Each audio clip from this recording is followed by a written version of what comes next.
Atelje okusa. Revije Svijet u čaši.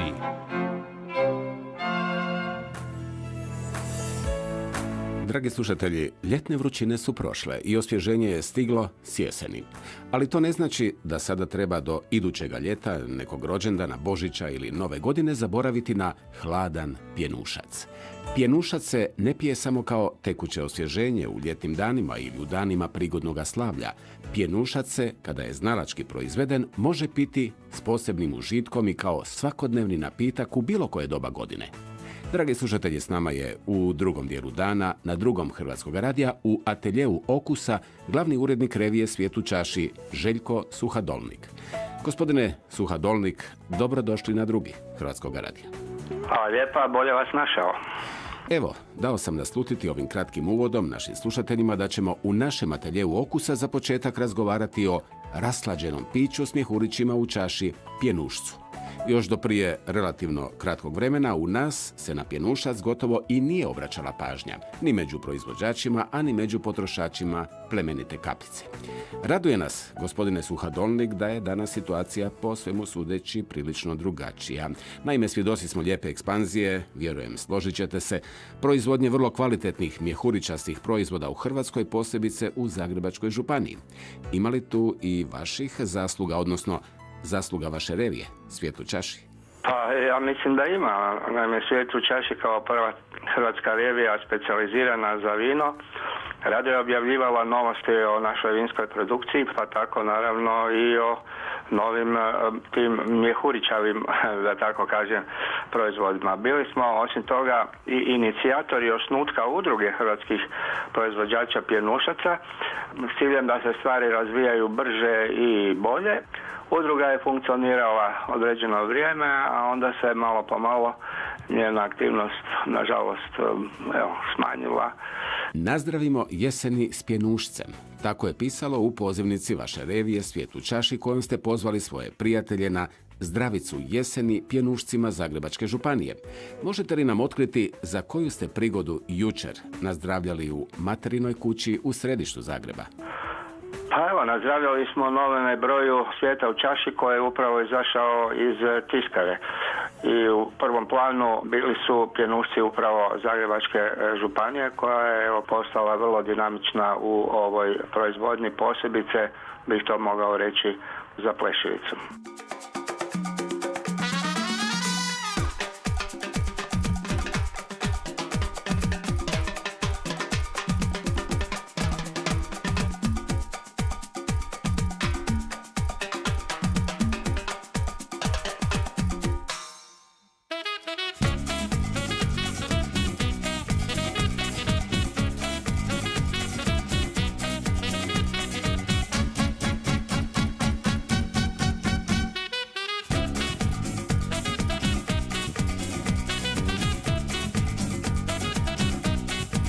Kad čuju se pjesme, baš nimalo sjetne, a ulice sve zaplesu pretjesne.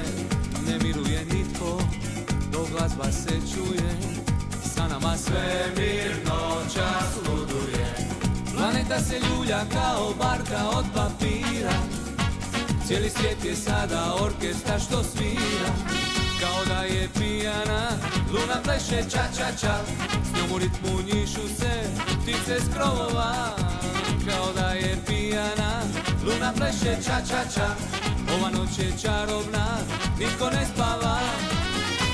Dok pjesmom od dna do visina zaplešimo sada svi na bačvama vina. Dok pjesmom od dna do visina zaplešimo sada svi na bačvama vina.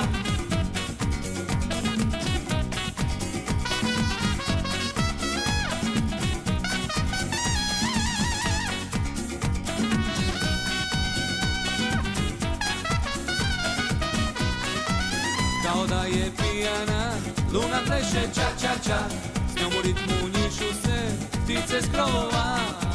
Kao da je pijana, luna pleše ča ča ča, ova noć je čarobna, nitko ne spava.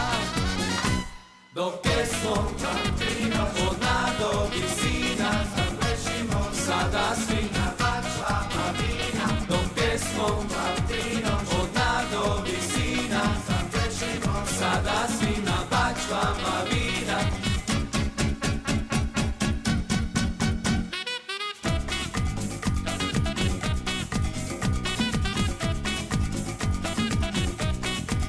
Kao da je pijana, luna pleše ča ča ča, s njom u ritmu njišu se ptice s krovova. Kao da je pijana, luna pleše ča ča ča, ova noć je čarobna, nitko ne spava. Dok pjesmom od dna do visina, sada svi na bačvama vina. Dok pjesmom od dna do visina, sada svi na bačvama vina.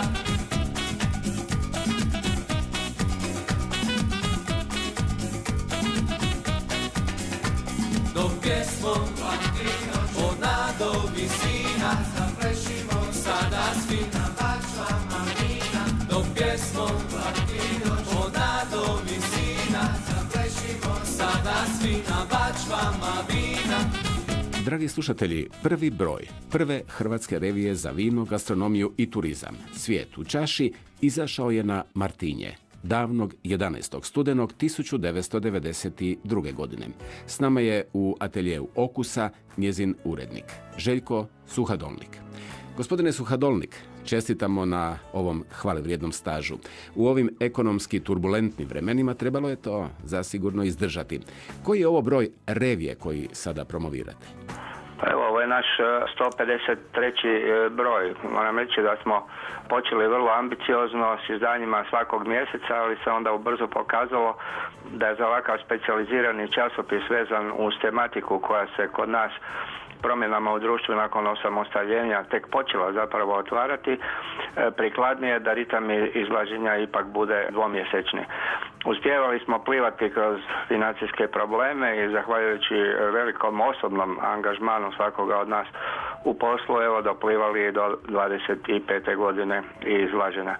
Bilo bi sjajno kad bismo izdržali još tu jednu godinu, pa evo da to cijelo naše djelovanje zaokružimo na punih četvrt stoljeća.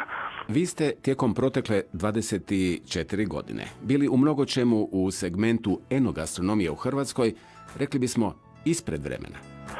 Pa evo, već sam spomenuo da smo inicirali osnutak udruge proizvođača pjenušaca Hrvatske. U Hrvatskoj smo upravo mi kao profinjenije jedno događanje inicirali festivalski tip nastupa kuhara i vinara kao ateljeja Okusa u elegantnim ambijentima poput naših vodećih hotela Esplanade, Interkontinentala, sada je to Westin, pa Antunovića, Srakovčića u Karlovcu. Organizirali smo izbore vinara i kuhara godine, stvorili diplomatsko vino s uključenjem u cijelu priču više veleposlanika raznih država u Hrvatskoj. Imali smo akciju Naša vina su pjesma, povezujući vina sa vrhunskim glazbenim umjetnicima. Pokrenuli smo akciju Vino za gradonačelnika.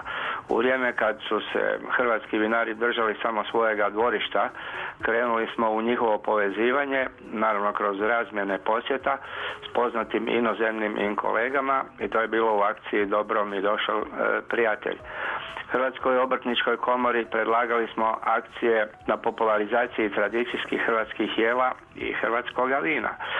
Nažalost, evo, institucije uglavnom nisu znale ili htjele prepoznati to što radimo, tako da osim tapšanja po ramenima, od čega smo se nekako malo i pogrbili, nije bilo baš neke očekivane konkretne pomoći, uz svaku čast iznimkama. Budite ljubazni, predstavite našim slušateljima ukratko ovaj novi broj vaše revije Svijet u čaši.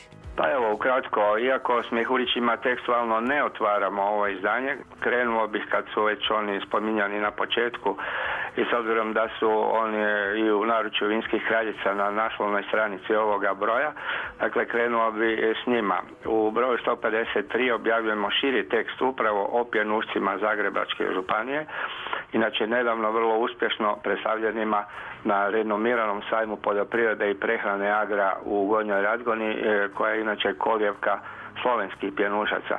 Uz taj prilog o pjenušcima Ima još jedan vezan uz Plešivicu, a govori o tome kako bi se s ciljem unapređenja proizvodnje i s ciljem boljeg plasmana proizvoda, ali i stjecanja još bolje i međunarodne reputacije ovoga vinskoga dijela Zagrebačke županije i Hrvatske, tamošnji proizvođači morali ipak adekvatno poslovno samo organizirati, kako je to inače i u svim vodećim europskim vinogorjima.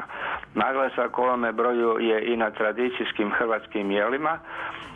Objavljeni su prilozi uvod u naše posebno izdanje Hrvatska tradicijska kuhinja koje treba svjetlo dana ugledati u narednih mjesec ili možda mjesec i pol dana. Evo, želim ugodno čitanje, nadam se da će vam stvarno i biti ugodno. A gospodine Suhodolnik, mi vama želimo barem zlatnu obljetnicu izlaženja. Hvala što ste danas bili s nama u ateljeu Okusa na Drugom Hrvatskom radiju. Hvala vama, lijep pozdrav svim slušateljima. Atelje Okusa predstavlja birane restorane, vinare i aktualna eno-gastro događanja u Hrvatskoj.